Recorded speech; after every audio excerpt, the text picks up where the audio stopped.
Running Sentences presents Tangled in a Criminal World. Part 10.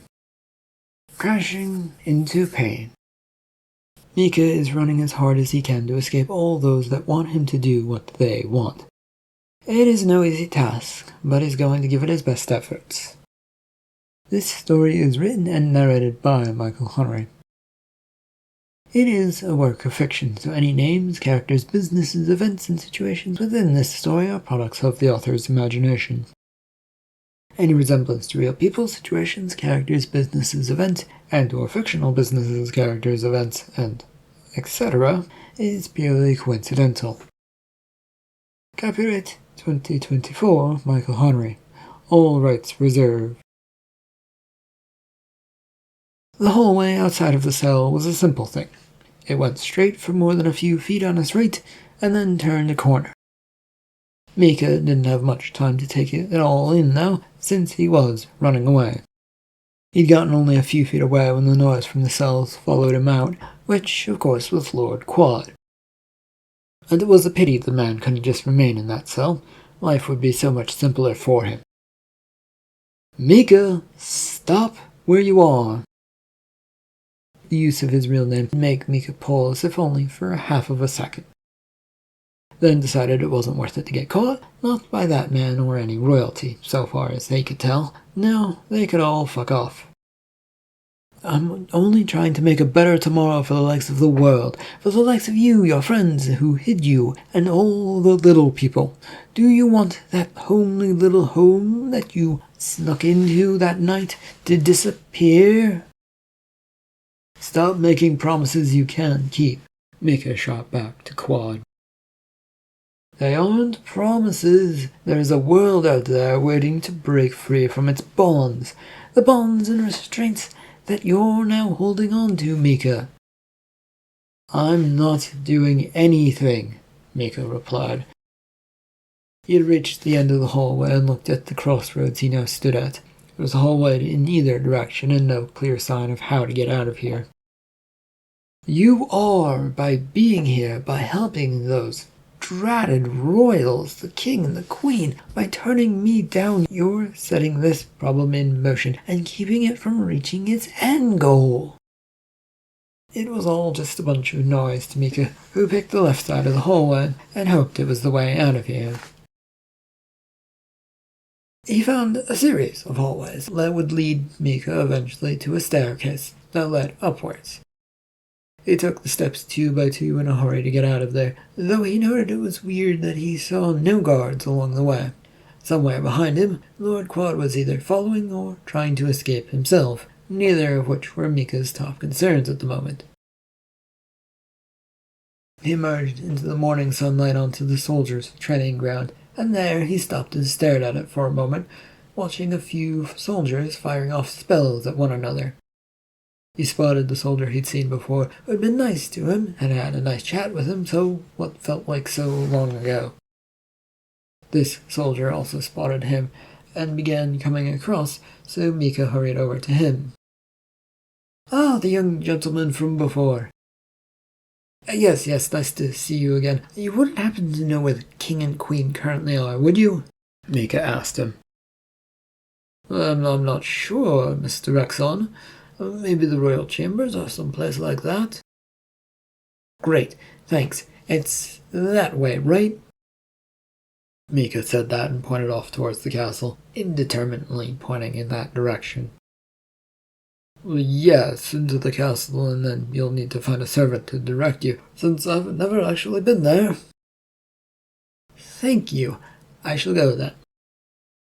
Micha moved to step away and towards the castle, but was unsurprised to feel a sudden hand grabbing at his arm. What is this all about, Mr. Rexon? Mr. Cross, Captain Cross, there are people trying to do things that I don't completely understand. At best guess, they're trying to take over this castle, the realm, the kingdom, and, put themselves in charge, I think. And how do you know this? Captain, I am at the fringes of it and investigating some of it for the king and queen. You will have to trust me on that. I don't really have proof I can give you. And if I don't trust you, Rexon? Well, that's your choice. I need to go now, since there are so many problems that are following me around right now. I can't let you walk around here after saying all of that and not providing evidence. Follow me, then, to freedom. Micha managed a few steps before everything felt like it locked up and he could not walk any further, though he could hear very, very well, and the steps that the captain made put him directly behind him. Explain what is going on. Captain Cross, people are trying to overthrow things while looking like they aren't. The people doing so may be Lord Vance and Lord Quad, as far as I'm aware. It's up in the air if they're actually doing this, or if someone else is behind them, or they're doing their bidding of someone else, or whatever it is. I'm not entirely sure. Micha found the words spilling from him and was thankful he could still talk, but he wondered if the spell was doing this, or if it was him, or what it was. How do you know this? Proof. The king and queen asked me to find out stuff about what was going on. Those two, the Lord Quad and Vance, found me and have been pushing me to help them. You right now aren't going to save things from getting worse. What would help then, Mr. Rexon? Getting out of here to see if the royals are okay. Are you doing this to me? Yes, I am. I am freezing you up. It's a tough magic that seizes up the muscles and takes a lot of energy from the caster, so neither of us is winning this attritional battle. Yes, okay, I understand you wanting to be secure and right about all of this, but we should go and check on things. Micha tried. You're sure that is what is going on, though? Positive, Captain, that something has happened, and it isn't good for anyone. Micha did his best to struggle and see if his body had loosened up to allow him to move. Each command he gave it, though, felt like it was meeting a brick wall that wouldn't allow him to go anywhere. Can you please release this spell, Mr. Cross? I, as an officer of the government, cannot act without good authority that something has gone wrong. Right now I have a man claiming a bunch of things without proof. How am I supposed to deal with that? Let me go, follow me, and learn as you do. We save the day, or you arrest me when the time comes, and when we get inside the castle. It's really simple and straightforward. You promise that this will lead somewhere. Micha had to pause for a second to try and think of a good response. Nothing was coming to him, and not able to move, he simply couldn't shrug his way out of this. Potentially, yes, this will lead somewhere. I need more than potentially, Rexon. I can't make any promises about anything. The best we can do is go and see. If they get into a load of trouble and they survive only to find out you stopped a potentially helpful source, how will that look? There was now a loosening on his tight body, which allowed Micha to take a few staggered steps forward. Then he shook his arms and legs for a moment before turning to the captain. I'm keeping a careful eye on you, Mr. Rexon. Yes, I understand that. It's great. Let's go to the castle then. Micha found himself blinking before entering the grand entranceway of the castle. It was darker than he was used to, and quiet in here, which was unusual for a castle that was always buzzing with activity. He gulped as he moved forward, taking it all in and trying to make sure he was seeing everything, just in case something was out of place. Do you know the way to the royals, Captain? No, of course not, I told you. They keep secrets from soldiers like me. Why are they keeping secrets? To protect themselves, of course, from a coup. It sounded sane and reasonable to Micha, though everything these days sounded a bit crazy and more than a bit reasonable. How to make it make sense wasn't his specialty, and he wasn't about to try. Well, a general direction will do for what we need. That way. Captain Cross pointed off towards the right side of the room. It was quiet over there and a bit darker towards that door. You're sure? No, not at all, Rexon. With a growl, Micha moved towards it while keeping an eye out for any weird business. For some reason, he felt like he couldn't trust Cross any more than he could trust Quad or Vance, which may have been his imagination at this point, but the man certainly wasn't being all that helpful. The two hurried down a hallway that was not all well lit once they got past the door, and watched as cast shadows here and there from everything that seemed to poke out. Several doors were run past, with Micha looking back to see if Cross was going to give any indication of where to go. The captain did not, and the two blindly headed down the hallway until they were at the end of it. A familiar-looking door greeted them that Micha couldn't quite place and stood there, right in front of him. "What are you doing?" the captain asked. "What do you mean? I'm going to try and find the royals, and you pointed in this direction and gave me no other signs of anything else." "I don't really know where I'm going, but I do know this isn't right." "What?" Micha asked. "This door? This one right here? What is right here?" "It's that damned weird testing chambers that bullies make you go through. It isn't pretty in there, and as you know. Let's go somewhere else." Cross had grabbed at Micha's arm to pull him towards another door off to the side. In Micha's mind, though, he wasn't questioning whether it was right or not. He just didn't remember the hallway leading to this circle room, so he couldn't be sure if it was the right door or the wrong door to lead to that weird testing chamber. "Are you sure that this door leads to the circle testing room?" "Very close to positive, yes, Rexon. No doubt about it." "And through this new door that you're taking me towards, it will lead somewhere?" I told you, I'm not entirely sure of where, but it will be much better than in there. Magic goes crazy in there, and I don't think I can control mine." "You can't control your stuff while in the circle room?" "Exactly. It's better to try a different door." Micha sighs as he looks at the door that the captain was now trying to pull open. The man had released his arm while he concentrated on the door. It wasn't budging as he pushed and pulled on it. "Trouble?" Micha asked. No, it's a stuck door. It's nothing."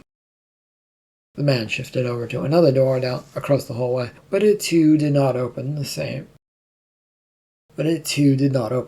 same followed through with a few other doors down this hallway. "Since you're not getting anywhere, I'm going to check the door to that room," Micha said. No, don't!" It was, however, too late. Micha's hand was at the door handle and yanked it open. The door itself offered no resistance, but once opened it felt like there was a presence lurking in the dark beyond. Then a gust of wind that felt like it was pulling him in dragged him inside this room. Slowly, Micha opened his eyes and looked about the space that he was now in. It was the circle room again, with its center going down into a deep, dark pit. The captain was no longer with him, nor was that door that he'd come through. The only thing offering him a bit of hope was that there was a door on the other side of this space. "Magic people? A lady who talked to me before, or talked to me originally, are you haunting me in this room?" "They are not." The voice of the king and queen's witch, Bree, was welcome, though only slightly. He wasn't sure that he could trust anyone anymore, and since it all felt like they were going to land him in trouble, so hearing it was nice. But... "You're the witch, Bree." "Yes, you already knew that. I'm standing right in front of you. What are you doing here?" Micha blinked a few times, then centered his vision and spotted that she was right there. The dress that she normally wore, a flowing thing that never looked wrong in any way, was now torn in shreds. Trying to figure out if the king and queen are about to be overthrown by Lord Vance and Lord Quad or somebody else. Those two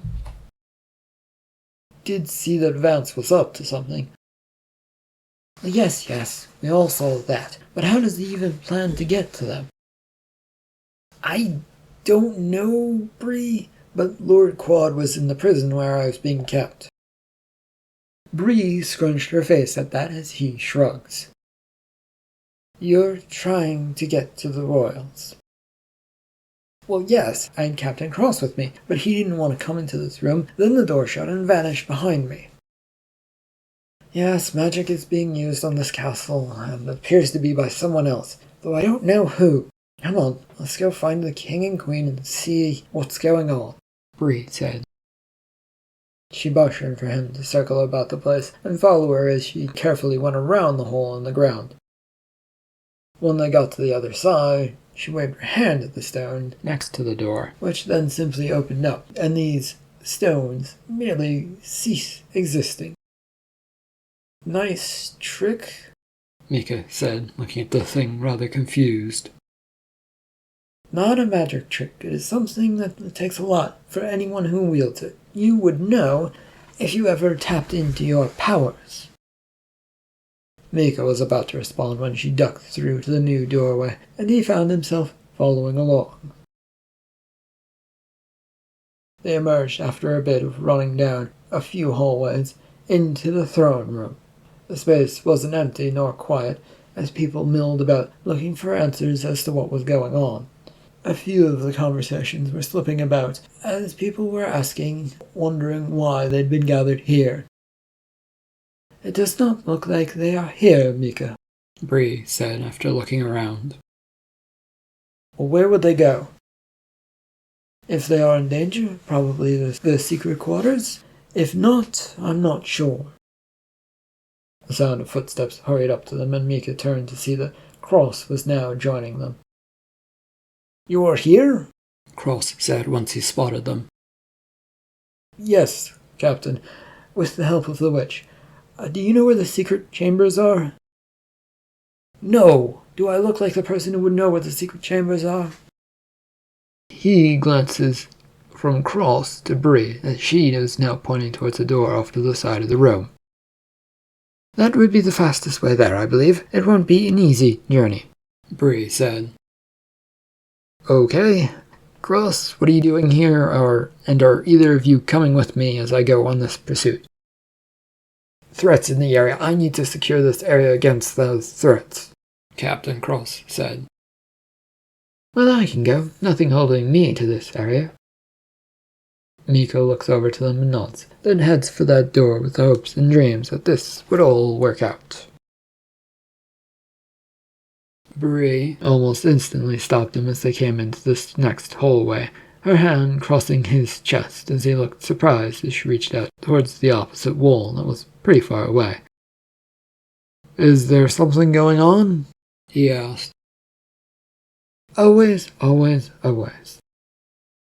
A second later, she pressed the stone in the wall, hinging open a door to a new hallway. Tread carefully. Traps? He asked as he stared down this new hallway. There is something hidden down this hallway, and I can feel it, can't you? Trying to get in touch with his senses, Micha closes his eyes to make his senses reach out towards that direction, a task that he felt was helpless since he wasn't sure what he was doing. No, I cannot, witch. Well then, work on your magic. Then, with a burst of energy, she ran down this new corridor with Micha following a few short steps behind. It came to an end at what looked to be a dead end. Is there a doorway here? Yes, get in touch with your magic and you'll see it. With a shake of his head, he closed his eyes, reaching out his hands in front of him. At first he reached for the fire to see how it would respond, but it did not come. His eyes opened to see that there was a doorway that had already opened and Bree was stepping through to the other side. Wait, what if it's a trap? A wall of smoke suddenly sprang up, wrapping up the witch in it and making her disappear. Fear took a hold of Micha as he stood there trying to figure out what to do now. Then his hand reached out for the smoke to see if it would come to him, and slowly it began siphoning towards him until that wall of smoke was gone. "Fuck, a trap, and I should have seen it coming," Bree announced. He could now see the coughing Bree before him as she signaled that he should come into the room. "You all right?" "I will survive. Come on. No one I know in this castle uses smoke magic, at least that I know of. That means more trouble is up ahead." "It sounds like you know of potentially someone who did or does?" Micha asked. "There are old rumors about some person, but I've never met them and I don't believe they actually exist." A nice, steady, cold room greeted Micha as he stepped through this door. It was certainly a place where royals could hide out, should they need to. It was stocked with supplies and weapons for all occasions, aside from apparently magic ones. "They aren't here. The royals, I mean. There are rooms further in that we need to check to make sure that they aren't here." Bree was already moving towards the hallway on their right.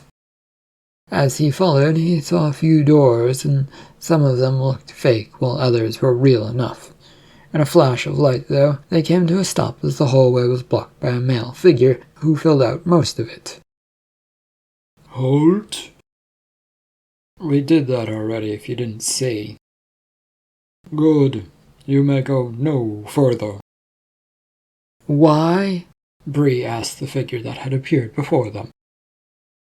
"Things are going on that need to be settled before anyone can come here," this figure said.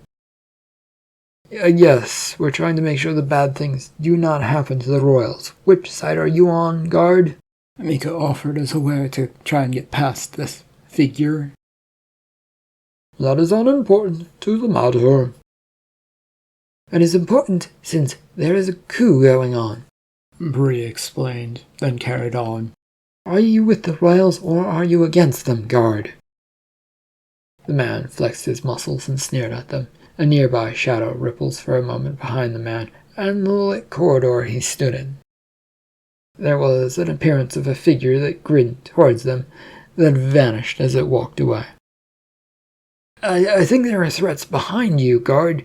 You're only being used to distract things," Micha said while pointing behind the guard figure. "Why would I believe a pathetic lie like that?" "Bree, did you see the shadow behind this man?" "Well, I certainly saw a glimpse of something, and it looked like a person, so yes." "I think it was Vance, since he used shadows before, and, you know." "That would not be good, Micha."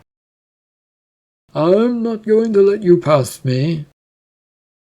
"So you're with the rebels, then? That is your final word on this matter?" Micha said. "I do not have to justify myself to you lot." Fire erupts from Micha's hand, a scalding flame at the same time that Bree reached her hand out. A blank expression crossed the guard's face, right as Micha punches it. A loud crack echoes about the space, as a result of both actions, and the man then crumples to the ground. "Well, I don't think we both needed to do that, but better safe than sorry, I guess." "I guess. How deep is this chamber?" "It's a maze as far as I'm aware. I've never seen the whole thing. I've only been so far into this place, and I think it moves about." "They didn't want you to learn it?" She offers a shrug and steps over the unconscious man, with Micha a few steps behind her. The sharp right and left turns that were taken now through this place left them disoriented. A few doors along the way had been opened, some to blank walls, other to empty rooms, that left them all the more frustrated, whereas it was hard to tell where they were in all of this, and Micha was sure that more than once that they had already been in this hallway that they now were searching. "Can't you use some sort of magic to guide us through here?" "No, I cannot, Micha. I've only have so much power before it eventually runs out. Then I would need to rest, and we don't have time to rest, according to you." "Okay, do you know how to do it, though?" maybe I can do something similar? Again, no, you don't have that sort of talent, and I don't have that sort of talent either. You have power, but not that sort of ability. We're wasting time talking about it, when we can be hurrying. They came to a stop when they found themselves at a dead end of a hallway. We need to do something. You want to waste your energy? Fine. Send a firebolt back down the hallway we came down. If it flares, then we know that there's some sort of air coming from the walls, and the secret passage might be there. Micha held out his hands, calling forth what energy he could to it. Then, when a crackle of flames surrounded it, he then shot it out. The fire ripples and roars down that way, that they'd come, and eventually hitting the wall at the end of it. The flames die up, leaving scorch marks, but no sign of anything else. Feel better about doing something? Because you did no more than I have done, and that we have done, and that we've been doing for the past few minutes. Yeah, I get it, Bree. You know how things are to be, and I don't. They took a few steps back, the way they'd come when a loud click of a noise made itself known. Micha looked down to make sure that is where he'd heard the noise come from, and frowned when he saw an empty dark void where the floor should be. Fuck. The fall wasn't the worst thing that could have gone on for Micha. In fact, he found it rather calming since there was nothing he could do, which was fine in this darkness, just waiting for the end to come to him. It did not miss his perception that he appeared to be alone with no Bree falling beside him. If that was good or bad, he couldn't really decide and didn't really want to think about much more, but it would be nice to have her.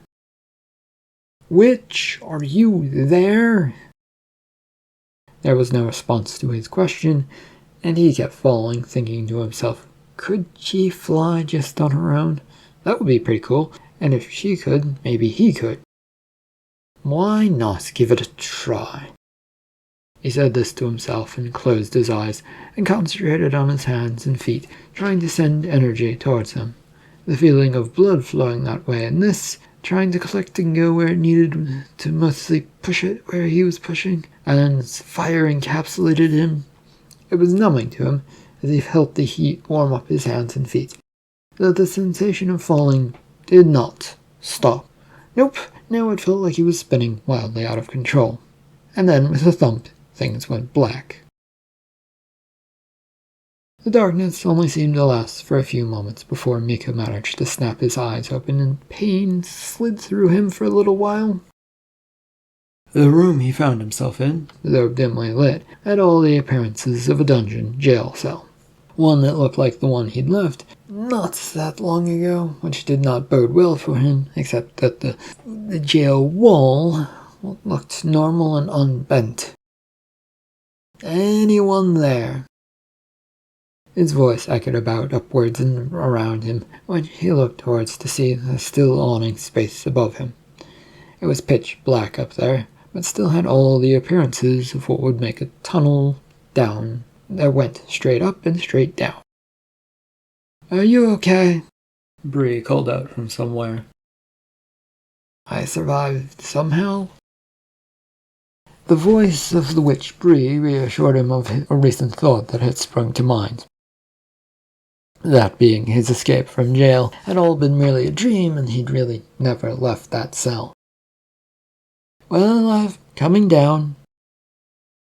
I would not advise that unless you want to wind up in a jail cell. There was more than a moment's pause, but her figure emerged from the shadows, and quickly coming down, feet first. Micha moved out of the way, so he didn't get landed on, and began looking about at his surroundings in greater detail. The light here wasn't great, but maybe he could actually solve that. His hands shot out towards the nearest torch in the wall, drawing the flames that now sparked up the area a bit more. Well, that is nice to see. You are learning, after all. Now we have a new problem. Aside from being in its cell? He asked her. Well, that is one problem, and we can deal with that.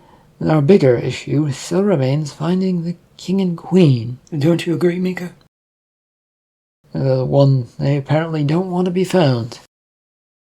Yes, their magic keeps them well hidden, she said as she moved about the cell, looking it over. Wait, they have the ability to use magic? Bree gives him a long, hard look, then moves off towards the barred wall that made up the front entrance of this cell that was, on 3 sides, solid stone.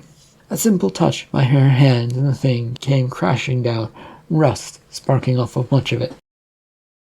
Yes, they do, but it is only defensive magic. Defensive as in it going to make it difficult to find them, or... Difficult to find them. They are not fighters. There, I believe, should be a way out over there, if you're willing to follow me. She was clambering over the wrought iron barred wall to get to the hallway beyond. Micha instinctively reached out to make sure she was steadied as he followed her. It wasn't needed, and he felt a bit of a fool as questions came to him as his mind tried to sort things right. I thought you said you didn't know this place. I don't know the secret chambers above us. This place is the old dungeons, which isn't part of the rooms above. I have actually been here before. Wait, the old cells as a prisoner? She turned on him as they both got onto solid ground where the bars no longer threatened to trip them up. You suspect that the royals would do something so horrible? Have you ever heard of them doing something that bad to a person? Not so sure he was on solid ground both physically and mentally, Micha resisted the urge to back up and to say that yes, they had done something that bad to him. The royal court was of course also filled with backstabbers, so they could all do something that terrible and wind up in jail cells and whatever. Then again, he hadn't actually heard of anyone doing anything bad lately. Maybe it was all being covered up, though. How do you know this place, then? A tour? Before I was brought in as the witch for the king and the queen, they gave tours of this old place. This wasn't always the seat of the throne, you know, this castle. No, I actually didn't know that, Bree. Street life? Yes, I didn't get the most complete life lessons on the streets when it came to royals. Most of it was about surviving day to day. Oh yeah, tell me about it. Well, there isn't much to tell unless you meant you come from the streets as well, and if that's the case, you already knew what I was saying. She nodded yes, and then began moving towards a doorway that she had found near the end of the hallway up ahead. I've lived on the streets as well. It wasn't that long ago that I found myself where I am today. Because of your magic? You found yourself as a witch? Well, yes and no. The two entered a long hallway filled with cells that were used to jail people. It was empty, quiet, and rather dark in this corridor. If you don't mind lighting this place up as well. A quick lift of his hand brought light spilling into the place. Bree uses this to sort out where they are and point off down the hallway. So does the royal court just take in people from the streets to listen to what everyone else is doing? Because that's what it sounds like. Yes, royals can't afford to be caught doing such things personally. But if some urchin is caught, no big deal, even if they say the royals hired them. Micha let out a snort of annoyance. Of course, this is the way things go, with the only people getting in trouble being the ones that were hired by the royals. Then I got unlucky and noticed by the king and queen as well as by Lord Quan. Yeah, by the way, Lord Quan is a very weird individual. How did he find you? A home, a safe spot I knew of. A man and his wife who ran that spot told me about him, then said I should go see Lord Quan, and only gave me an address to go by. Did you make it to his house? Oddly enough, no. Why, Bree? It's a familiar sort of plan that goes through the royals. They get someone to push you around and into danger and then scoop you up and bring you safely away. Having walked a good ways down this hallway, Micha found this conversation rather surprising, enough to make him stop walking. He thinks it over, and then shudders at the thought of all of this being some sort of setup. "All of this was planned?" he asked. "I wouldn't say all of it, not without evidence anyway, but quite a bit of it probably was. Enough to get where they wanted you to go, so that they can play their games. A great game of fucking over anyone but themselves," Micha replied sourly. "But you have a chance to do good and elevate yourself above such things." "Yeah, only to wind up doing much the same thing that these royals are doing, to keep my own neck and head clean of any problems. That is the price we pay to do this sort of stuff." "Do you pay that price as well, Bree? You've been sitting in the woods far away from everyone else, doing your own thing as far as I can tell." Micha took its time catching up, and by the end of the hallway they stood in front of a door which was slightly ajar. She turned to face him. "What do you think I'm doing right now?" "What are you doing in the context of this conversation?" he asked. "My job of looking after you is my cost of surviving the tumble experience of the royal court." He glanced at her wary, but it sounded about right, and the door was now swinging all the way open on its own. Micha felt a cold shudder run through him as he looked across at the well-lit room that stood before them. Nothing about this felt right, let alone the fact that there appeared to be a layer of dried blood coating the entirety of it. End of Part 10 of Tangled in a Criminal World. Thank you for listening.